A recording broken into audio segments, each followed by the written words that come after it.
One of my most anticipated games coming to Kickstarter this summer is Luthier from Paverson Games, who did one of my favorite games last year, Distilled. Kenny got a chance to interview Dave Beck, co-designer of Luthier at PAX Unplugged. Check it out.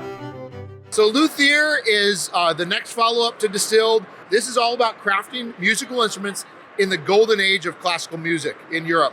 So it's very historically accurate with one really kind of unique mechanic that we're really excited about. It's hidden bidding worker placement. As the player, you are the head of a luthier household, an instrument making household, and your children, your spouse, all work for you, and they are all represented by just worker placement chips. But underneath each of those chips is a number, 1, 2, 3, all the way to 5. And what that means is that you're gonna be placing these chips out on the board, but other players don't know what you've placed.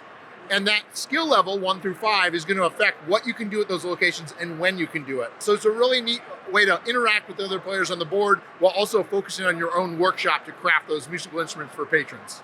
When did you come up with this idea, or how did this come about? Because I mean, obviously you've had a lot with Distilled going on. So, and then you have this one, which is another amazing looking game. So tell us how that came about. It's crazy. So Distilled kind of came to me in a fever dream one night after drinking lots of whiskey and then playing games.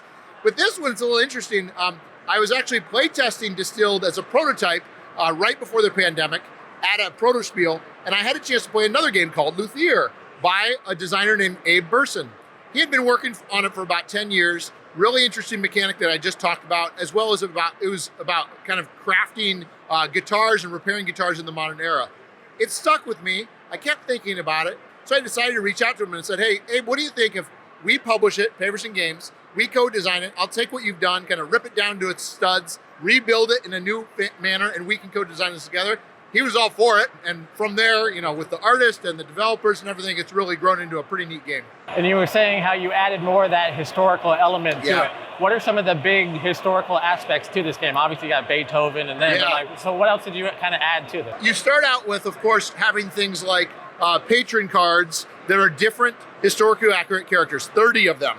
Those might be nobles, those might be royals, those might be performers or composers.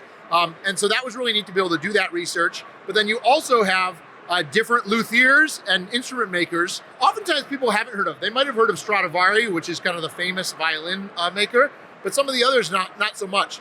I did a lot of research into that. I did a lot of research into kind of the process behind making these instruments. So one of the resources is animal. And that doesn't mean leather necessarily, it can, but it can mean catgut for strings. On top of all of that, I realized, just like I did with Distilled, I needed to have an expert.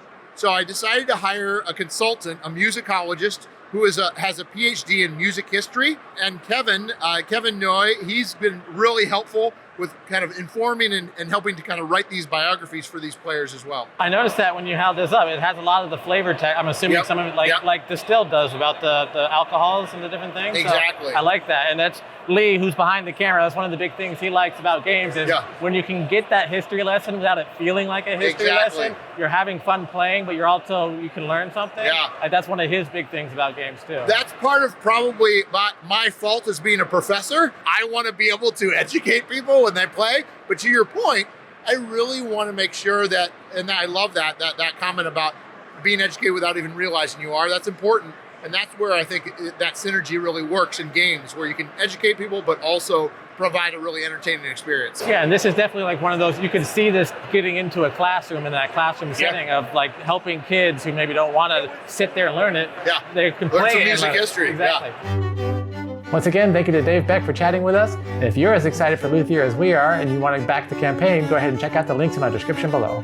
Until next time, I'm Lee. And I'm Kenny. I go party like a board gamer.